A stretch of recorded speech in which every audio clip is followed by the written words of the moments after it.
அது பரத சாஸ்திரத்திலேயே பரத முனியே சொல்லியிருக்கார். அதனால தான் அவர் சொன்ன வார்த்தைகள் படி இருக்கிறதுனால தான் நாட்டியத்துக்கே பரத நாட்டியம்னு பேர். பரத சாஸ்திரம், நாட்டிய சாஸ்திரம் பரதர் சொன்னது. அதில் என்ன சொல்லியிருக்காருன்னா, வாய்ப்பாட்டு வாத்திய சங்கீதம், அதுவும் சங்கீதம், நாட்டியமும் சங்கீதம். அதனால தான் சங்கீத் நாடக அகாடமி.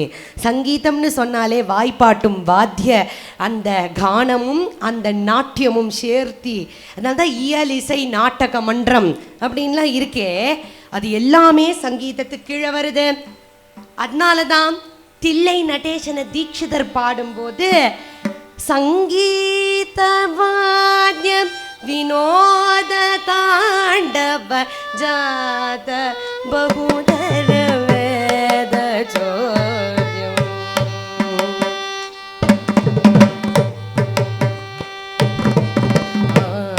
ஆனந்த நடன பிரகாசம் சித்சவேஷம்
அப்படி ஆனந்த நடன பிரகாசமா இப்படி இந்த கையை இப்படி அப்படி ஒரு அந்த கமண்டலையும் மான் மழுவை தூக்கிண்டு, அக்னி மான் மழுவை தூக்கிண்டு ஒரு பக்கம் இப்படி அக்னியோடையும் கமண்டலோடையும் அந்த அழகான சேதம் வரும்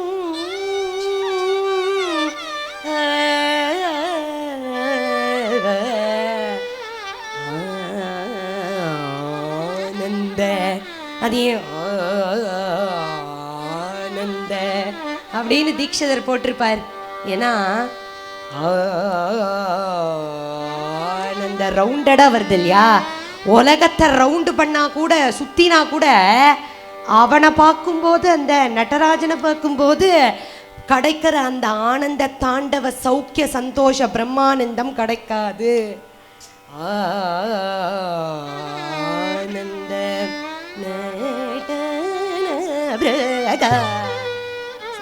அதுல தக்க திம்மி தக்கிட்ட தக்கிட்ட தக்கிட்ட தக்கிட்ட தொம் அந்த சங்கதி அங்க பொருத்திருக்காருன்னா இதெல்லாம் ஒன்னொன்னு எடுத்து சொன்னோம்னா 2 மணி நேரம் முடிஞ்சே போயிடும். அப்படி இப்படி எவ்வளவு வாத்தியங்கள் இருக்குன்னு வகைப்படுத்துறா.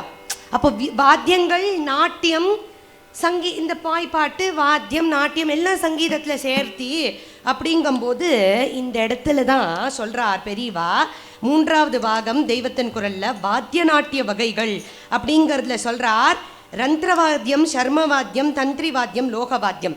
தந்திரி வாத்தியம் அப்படிங்கிறது தந்தி, தம்பூரா, வயலின், வீணா, இதெல்லாம் தந்தி இருக்கு இல்லையா, அந்த ஸ்ட்ரிங் இன்ஸ்ட்ருமெண்ட்ஸ். ரந்திரவாத்தியம் அப்படிங்கிறது எதில் துளைகள், எதில் ஹோல்ஸ் இருக்குமோ, வேணு இருக்குது. அதே மாதிரி ஹார்மோனியமும் சேர்த்தியா, ஷெனாய், நாதஸ்வரம் அப்படின்னு வரும்போது தான் பெரியவா இந்த இடத்துல சொல்கிறா. காஞ்சி மட்டத்தில் அந்த இடத்துல நாராயணன் அப்படிங்கிற ஒரு வித்வான், ஸ்ரீ நாராயண வித்வான் அவர்கள், நாதஸ்வர வித்வான் அவர் வாசிக்கிற நாதஸ்வரத்துக்கு அந்த வகைக்கு பேர் திமிரி நாயனம்னு பேர். நம்ம நார்மலாக பார்க்குறோம் இல்லையா, இன்னைக்கு கோயில்களில் வாசிக்கிற அந்த நாயனம் இவ்வளவு பெருசு இருக்கும் இல்லையா, அது சாதாரண பாரி நாயனம். ஆனால் இந்த தினசு இருக்கே, இதுக்கு திமிரி நாயனம்னு பேர். பெரியவா அதை ஸ்பெசிஃபிக்காக சூஸ் பண்ணி மட்டத்தில் பூஜா காலத்தில் இந்த திமிரி நாயனம் வாசிப்பான். இதுக்கு நடுவில் ஒரு வகை இருக்கான். பெரியவா சொல்கிறா, பாரிவாத்தியத்துக்கும் திமிரி நாயனத்துக்கும் நடுவில் இடைப்பாரி அப்படின்னு ஒன்று இருக்கான். இது எல்லாத்தையும் சொல்லிட்டு சொல்கிறார், இதே மாதிரி யாழ்மூரின்னு ஒரு வாத்தியம் இருந்தது. அந்த யாழ்மூரி பண்ணை தான் திருஞான சம்பந்தருக்கு தெரிஞ்சிருக்கு. அவர் அந்த பண்ணை அவருடைய தேவாரங்கள் எல்லாம் பிரயோகம் பண்ணுறாருன்னு சொல்கிற நம்ம பெரியவாளுக்கு எவ்வளவு தெரியும், நமக்கு தான் தெரியாது. அவர்கிட்ட பார்த்தா இது 2 மணி நேரத்தில் சொல்கிற டாப்பிக்கே இல்லை. பார்ட் 1, பார்ட் 2, பார்ட் 3, நீ பார்ட் இன்ஃபனைட் வரைக்கும் வருஷம் சொல்லிகிட்டே போகலாம். அவ்வளவு இருக்குது. இவ்வளவு வாத்தியங்கள். நிருத்தியத்தில் எவ்வளோ வகைகள் இருக்குது. புருஷால் ஆடுறது கம்பீரமான நாட்டியம், சிவனுடையது தாண்டவம்னு பேர். லலிதா சகஸ்ரநாமத்தில் லாஸ்யப்பிரியா லயக்கரி நம்பால சொல்கிறோமே, ஸ்திரீகள் ஆடுற நாட்டியத்துக்கு பேர் லாஸ்ய நடனம் அப்படின்னு பெரியவா சொல்கிறா. நீலாம் சொல்லிண்டு சங்கீதம்ங்கிறோமே, சங்கீதத்தை எங்கேருந்து பிடிச்சோம் இந்த வியாக்கியானங்கள்லாம்? மூதாதையர்கள், நம்மளுடைய பிதாமகர்கள் எல்லாரும் காண்பிச்ச வழிதான் சாஸ்திரிய சம்பிரதாய சங்கீதம். அப்போ அதை பார்க்கும்போது இந்த சங்கீத உபாசனை பண்ணவர்கள்லாம் யார், உபாசகர்கள்லாம் யார் அப்படின்னா தெய்வங்களின் தொடர்பு அப்படின்னு 3வது பாகம் தெய்வத்தின் குரல்ல தெய்வங்களின் தொடர்புங்கிற அத்தியாயத்தில் இதுக்கு பைத்தாமகர்கள்ங்கிறவர் அந்த தேவதைகளே அப்படின்னு ஆரம்பிக்கிறான். நடராஜமூர்த்தியே ஆனந்த நடன பிரகாசம் அப்படின்னு ஆனந்த நடன பிரகாசமா அவர் இருக்கார். விபஞ்சியா காயந்தின்னு சரஸ்வதி வீணைக்கு பேரு கச்சப்பின்னு பேர். அந்த வீணைக்கு ஒரு நேம். அந்த கச்சப்பிங்கிற வீணையை கானம் பண்ணிட்டு இருக்கிற சரஸ்வதியே வீணை. நாரத கானம்னே உண்டு. நாரதர் தான் பக்திக்கும் குரு, சங்கீதத்துக்கும் குரு. தியாகராஜருக்கே வரநாரதனாராயண வரநாரம் அனுபவமுகள் நாரத முனி வெடலின சுகுணாதிசயமு மீனரே நாரத முனி அப்படின்னு நாரதரையே சங்கீதத்துக்கு குருவா பாவிச்சு ஸ்வரார்ணவம் கொடுத்தார் தியாகராஜருக்கு. அவர் தான் குரு. அப்போ எம் இறை நல் வீணை வாசிக்கும்னு அப்பர் சொல்றார். சிவன் வீணை வாசிப்பார்னு. அந்த வீணையை தானே தன்னுடைய ராவணன் கைலாசத்தில் மாட்டின்னு இருக்கும்போது அந்த மலைக்குள்ள தன் தலைகள் 10 தலைகளையும் நரம்புகளையும் அறுத்து அந்த வீணையை பண்ணி அதை வாசித்து அந்த சிவசக்தியை பிரீத்தி பண்ணி வெளியில் வந்தார். அப்படி இன்னைக்கு ராவண வாகனம்லாம் இங்கே பார்க்குறோமே, அதோடைய பேக் ஸ்டோரி, அதுக்கு பின்னாடி இருக்கக்கூடிய கதை இதுதானே. கண்ணன்னாலே வேணுகோபாலனா தான் நமக்கு தெரியும். அப்படி பிரதோஷம் இன்றைய தினம் பிரதோஷ காலத்துல பெரியவாளுக்கு அந்த நடராஜருடைய ஸ்தோத்திரம், பிரதோஷ ஸ்தோத்திரத்தை யார் யார் எந்தெந்த தேவத்தை எந்தெந்த வாத்தியம் எந்தெந்த கலையை உபாசிக்கிறா, அவர்களே கலா உபாசகர்களா இருக்கா அப்படின்னு இருக்குன்னு பெரியவா இங்க விஸ்தரிச்சு சொல்றா. இந்திரன் வேணு வாசிப்பானாம், சரஸ்வதி வீணை வாசிப்பாலாம், லக்ஷ்மி வாய்ப்பாட்டு, பிரம்மா ஜால்ரா வாசிப்பாராம், சிவன் அம்பாள ரத்ன பீட்டத்தில் இந்த பிரதோஷ காலத்தில் அப்படி அமர்த்தி அந்த கைலாச மலை உச்சியில் அப்படி தக்கிட்ட தக்க திம்மி தக்கிட்ட தக்க திம்மி தக்கிட்ட தக்க திம் தக்கிட்ட தக்க திம்மின்னு அப்படி வாய்ப்பாட்டு லக்ஷ்மி பாட, மிருதங்கம் சாக்ஷாத் மகாவிஷ்ணுவே வாசிக்க, அப்படி பாடி ஆடி அங்க சதஞ்சித முதஞ்சித நிகுஞ்சித பதம் ஜல ஜலம் ஜலித மஞ்சு கடகம்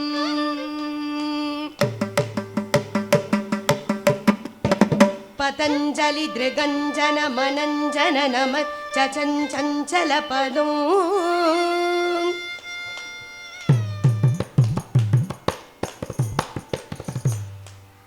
ஜனன வஞ்சனகரம் கதம்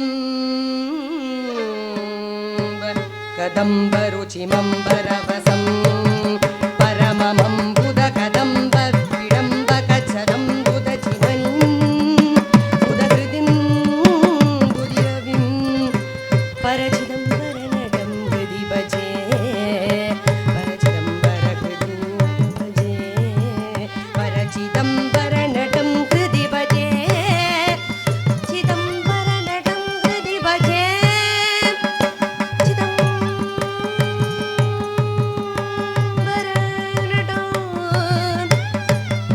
கிருதி பஜே பிரதோஷ காலத்துல இன்றைய தினமும் எதர்ச்சியா அவர் அனுகிரகம் பிரதோஷம் அப்படியே சதஞ்சித முதஞ்சித கதஞ்சித பதம் தக்க தக்கிட்ட தக்க தக்கிட்ட தக்க தக்கிட்ட தொம் தக்கிட்ட தக்க தக்கிட்ட தக்க தக்கிட்ட தொம்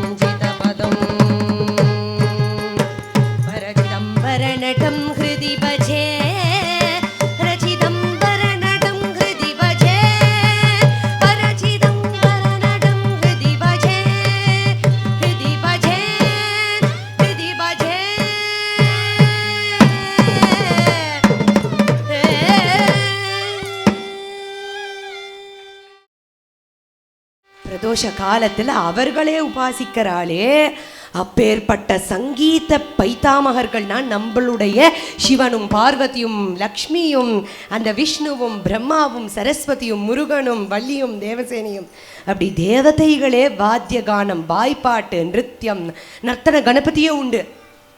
அப்போ பிறந்தது எங்க சங்கீதம்? 7 ஸ்வரம் இருக்கு. நாத மகிமை அப்படின்னு 3வது பாகத்துல நாத மகிமைங்கிற அத்தியாயத்தில் சொல்றார். பரமேஸ்வரனுடைய பஞ்ச வக்திரம் 5 முகங்கள்லேருந்து தான் சரிகம பதனி 7 ஸ்வரமும் 5 முகம் சிவனுடைய முகத்திலேருந்து வருது அப்படின்னு பெரியவா சொல்றார். ஆச்சாரியாள் சௌந்தரிய லஹரியில சொல்றாராம், அம்பாளுடைய அந்த அழகான சங்கம் போல்ற கண்டத்துல 3 வரிகள் இருக்கும். அதனால தான் த்ரீனி கண்டா அப்படின்னு பேரு. गले रे कास्तिस्त्रो गति गमक गीतैक निपुणे गति गमक गीतैक निपुणे गीत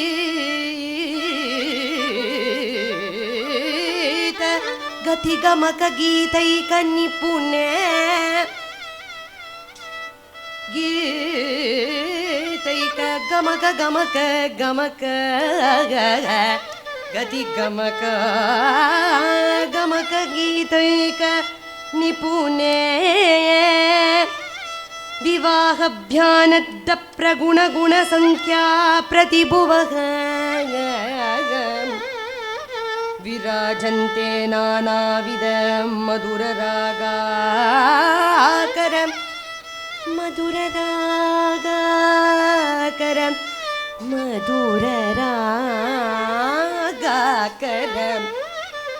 भुवः विराजन्ते नानाविध मधुररागाकरं भुवत्रयाणां ग्रामाणां स्थितिनियमसीमान इव ते गतिगमक गतिगमक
அந்த மூன்று வரிகள்லேருந்து கோடுகள்லேருந்து தான் சங்கீதம் பிறக்கிறது.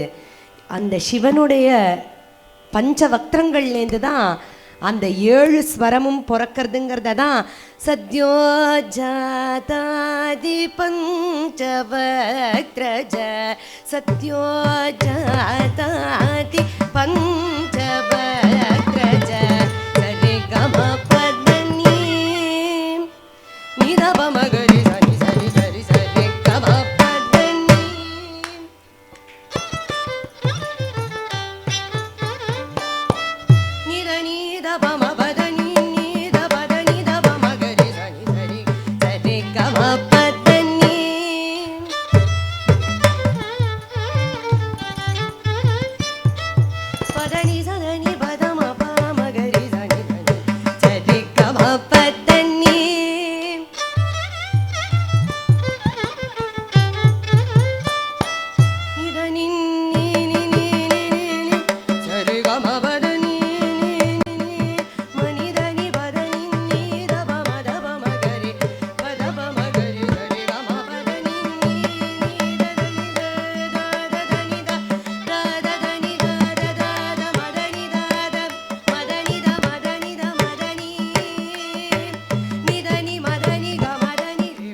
Dios.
நாதத்தையே தனுவா கொண்டவர். தனுனா சரீரமாக கொண்டவர். சிவன்கிட்டேந்து தான் அது பிறக்கிறது. மேற்கொண்டு சொல்றார், வேதத்தில் எப்படி ஒரு ஒரு அக்ஷரம். இப்போ இது வரைக்கும் நம்மளுடைய பெரியோர்கள் சொன்னதெல்லாம் கேட்டுன்னு வந்தோம் இல்லையா. இப்போ சங்கீத லட்சணத்தை நாத மகிமைக்கு கீழே சொல்லிகிட்டே வரார். சங்கீத லட்சணங்கள் என்ன அப்படின்னா, 7 ஸ்வரமும் சிவன் கிட்டேந்து வருது. இது எப்படி ஏழு ஸ்வரம் 5 முகத்துலேருந்து எப்படி வரும் அப்படின்னு எல்லா சங்கீத வித்வான்களையும் கூப்பிட்டேன். பெரியவா சொல்கிறா, நம்ம சீனு இருக்கானே அப்படின்னு செம்மங்குடி மாமாவை செல்லமாக கூப்பிடுவாராம் பெரியவா. நம்ம சீனு இருக்கானே அவரை செம்மங்குடி அவர்களை, மகாராஜபுரம் சந்தானம் அவர்களை, மைசூர் வாசுதேவாச்சார் அவர்களை, காரைக்குடி சாம்பசிவையர் அவர்களை, இவ எல்லாரையும் கூப்பிட்டு கேட்டேன், 7 ஸ்வரம் எப்படி 5 முகத்துலேருந்து வரும். அப்புறம் கொஞ்சம் அவளெல்லாம் அமர்த்தி உட்காத்தி வச்சு புஸ்தகங்களை புரட்டினேன். முதலே சொல்கிறாரே, புஸ்தகத்தை புரட்டினா ஞானம் பிறக்கும்னு. அப்படி புரட்டினேன். அப்போ தான் தெரிஞ்சுட்டே சாவும் பாவும் ஷட்ஜமும் பஞ்சமும் பிரகிருதி ஸ்வரம். நம்ம சிவனை போல ஸ்வயம்புவான், நம்ம சந்திரமௌலீஸ்வரரை போல ஸ்வயம்புவான். அதனால சாவும் பாவும் பிரகிருதி. விக்ருத்தியானது எது? ரீகமதனி. அதனால தான் 5 முகங்கள்லேருந்து ரேகமதனி 5 ஸ்வரமும் வருது. அதனால தான் அந்த ரீகமதனிங்கிற விக்ருதி ஸ்வரங்களில் 2 வகை இருக்கு. ரீ1 ரீ2 ஷட்ஸ்ருதி சதுஸ்ருதி, சாதாரண காந்தாரம், அந்தர காந்தாரம், சுத்த மத்தியமம், பிரதி மத்தியமம், தெய்வத்தத்திலே ஷட்ஸ்ருதி தெய்வத்தம், சதுஸ்ருதி தெய்வத்தம், காக்கலி நிஷாதம், கைசிக்கி நிஷாதம், இதெல்லாம் சொல்கிறோமே, இதெல்லாம் அங்கேருந்து வந்திருக்கு. 7 ஜந்துக்கள் கிட்ட இயற்கையா இந்த சப்தங்களை பார்க்கலாம். சா மயில் அப்படின்னு சா சா சா சா மயில் மாதிரி கத்தலை ட்ரை பண்ணோம், வரல. அது மயிலுக்கு தான் வரும். அது மாதிரி ஷட்ஜம் மயில்கிட்டேருந்து வருதான். ரே அப்படிங்கிறது மானு மாடுகிட்டேருந்து, ரிஷபத்துக்கிட்டேருந்து க மே மே அப்படின்னு ஆடு கத்துறது, அது காந்தாரம். மா அப்படிங்கிறது கிரௌஞ்ச பக்ஷிக்கிட்டேருந்து அதோடைய சப்தம் மா. பா அப்படிங்கிறது குயிலோட ஓசை, பா பஞ்சமம். த அப்படிங்கிறது குதிரையுடைய பிளிரல், அந்த குதிரையுடைய கணைப்புக்கு. அதை குதிரை மாதிரிலாம் கத்த வராது, அதனால நம்ம ட்ரை பண்ணல. அதனால குதிரையுடைய அந்த கணைப்புக்கு தா. நீ யானையுடைய பிளிரல். இது மாதிரி 7 ஸ்வரமும் இயற்கையிலேயே இருக்குப்பா. அது பிரதிபலிச்சிருக்கிறது அவருடைய பஞ்சவக்திரம், ஈஸ்வரனோட. அதே போல சங்கீத சாஸ்திரத்தில் இந்த 7 ஸ்வரமும் எங்கேருந்து ஒரு சரீரத்தில் பிரயோகம் பண்ணோம்னு வேதத்தில் எப்படி அக்ஷரங்கள் இந்த அவயங்கள்னா ஆர்கன்ஸ், இந்த ஆர்கன்லேருந்து தான் இந்த ஸ்வரம் வரணும்னு எப்படி சொல்லப்பட்டிருக்கோம் வேதத்தில். சிக்ஷா சாஸ்திரத்தில் உண்டு. அந்த வேதத்தை அபியசிக்கிறவாளுக்கு தெரியும். அதுபோல் சங்கீத சாஸ்திரத்தில் இது இருக்குது. சானா இங்கேருந்து வரணும். அதனால தான் சா டு சா பூர்ணமாக சொல்கிறோம் இல்லையா. சாங்கிறது ஆதார ஷட்ஜம்னு பேர். ஏன் ஷட்ஜம்னு பேர்னு பெரியவா நமக்கு தெரியாது இந்நாள் வரைக்கும். பெரியவா சொல்லி தான் தெரியும். ஷட்ஜம்னா ஷட்டுனா 6ன்னு அர்த்தம் சம்ஸ்கிருதத்தில். 6 அவயங்கள்லேருந்து இந்த 7 ஸ்வரமும் வர்றதுனால ஷட்ஜம்னு எல்லாம் பூர்ணமாக ஷட்ஜத்தில் பூர்ண ஷட்ஜம்னே ஒரு ராகம் உண்டு. அப்படி தியாகராஜ கீர்த்தனை உண்டு அந்த ராகத்தில். அதுபோல ஷட்ஜம்ங்கிறது எந்த 6 அவயம்? நாபி ரிக்கல் தரசனா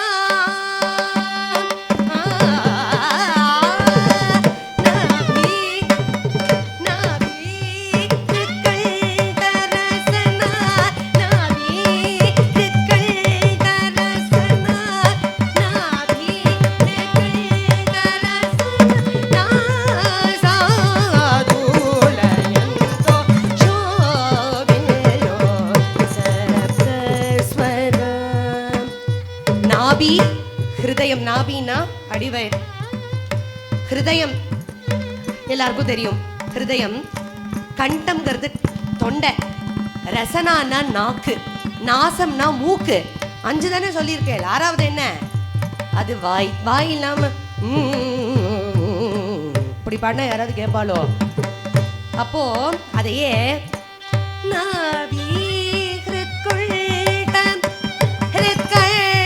இது எப்படி இருக்கு?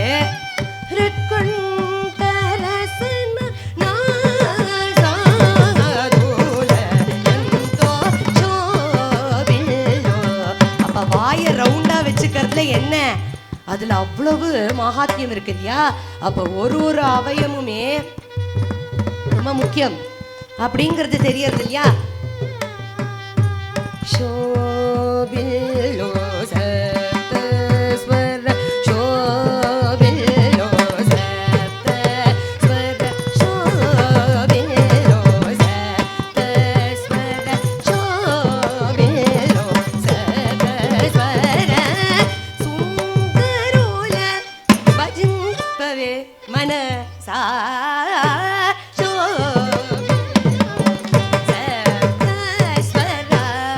மேற்கொண்டு சரணத்துல தியாகராஜ சுவாமி சொல்றத பெரிவாளும் சொல்றார்.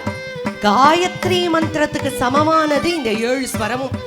எப்படி காயத்ரி ஒருத்தர் யாருமே அவளுடைய உபநயன சம்ஸ்காரத்துக்கு அப்புறம் காயத்ரி மந்திரம்ங்கிறத ஜபம் பண்ணணும்.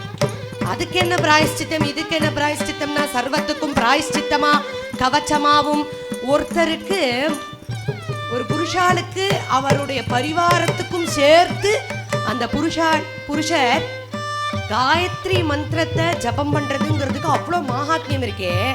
அது போல 7 ஸ்வரத்தை காயத்ரி மந்திர சாரமா சொல்லியிருக்கார்.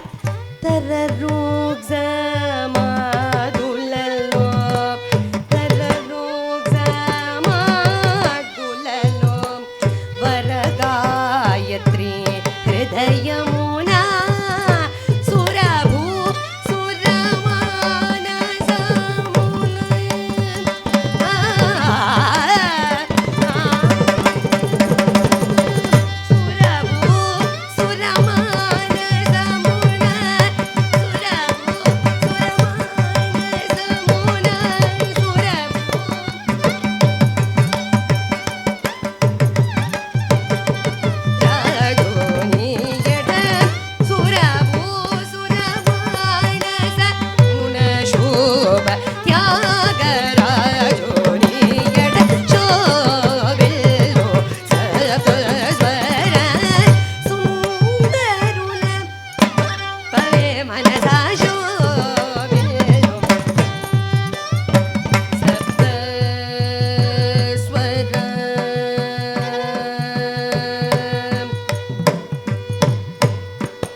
இப்படி 7 ஸ்வரங்கள் இப்படி இருக்கு அப்படின்னு அதோடைய அந்த ஸ்வரங்களுடைய அந்த தத்துவங்களை நம்மளுக்கு உணர்த்தி மேலே சொல்றார். முதல்ல ஆரம்பிச்சோம் இல்லையா, நாத பிந்து. நாதம் பிந்து. நாதம் தான் சப்தத்துக்கு, அதாவது ஒலிக்கு மூலம் நாதம். ரூபங்களுக்கு, அதாவது ஒலிக்கு மூலம் அந்த பிந்து. நாதம்ங்கிறது சிவஸ்வரூபம், பிந்துங்கிறது அம்பாள் சக்தி ஸ்வரூபம். இந்த பிந்துங்கிற ரூபங்கள்ங்கிற அந்த ஒளி பிறக்கிறதே ஒலிக்கிட்டேருந்து தான். அதனால தான் அதுலேருந்து தான் சிருஷ்டியே ஏற்படுறது. ஓம்காரத்துலேருந்து தானே சிருஷ்டியே ஏற்படுறதுங்கிறத பாகம் 2 தெய்வத்தின் குரல்ல வேதம் அப்படிங்கிற அந்த தலைப்புக்கு கீழே ஒளியும் படைப்பும் அப்படிங்கிற அத்தியாயத்தில் ரொம்ப விஸ்தரித்து சொல்கிறார். அதனால தான் நாதத்தை ஏன் பிரம்மம்னு சொல்கிறோம். நாதத்தோடைய அந்த லட்சணம் ஒரு சிருஷ்டியே நாதத்துலேருந்து தான் வருது. இன்னும் சொல்லப்போனால் நாதத்திலேருந்து பிறக்கிற சப்தம், நாதம்ங்கிறது மூலம், அதாவது ஒரு சரஸ்வதி ரிவர் மாதிரி, அதுலேருந்து நிறைய ட்ரிபியூட்டரிஸ் உபநதிகள் எல்லாம் பிறக்கிறது இல்லையா. அது போல சப்தங்கள். வியாக்கரண சாஸ்திரத்தில் சப்தத்தையே பிரம்மம்னு சொல்லுவா. அதை ஒப்புத்துக்கலாமான்னா பெரியவா ஒப்புத்துக்கலாங்கிறா. எப்படின்னா, நீங்கள் சிவனை பிரம்மம்னு சொல்லிவிட்டு கார்த்திகேயனை பிரம்மம் இல்லைம்பேளா, சிவன்கிட்டேருந்து தானே கார்த்திகேயன் பிறந்தார், அது போல தான் அப்படின்னு பெரியவா அழகாக அதுக்கெல்லாம் சொல்லி, சரி இந்த நல்ல சங்கீதம்ங்கிறது எப்படி இருக்கணும்.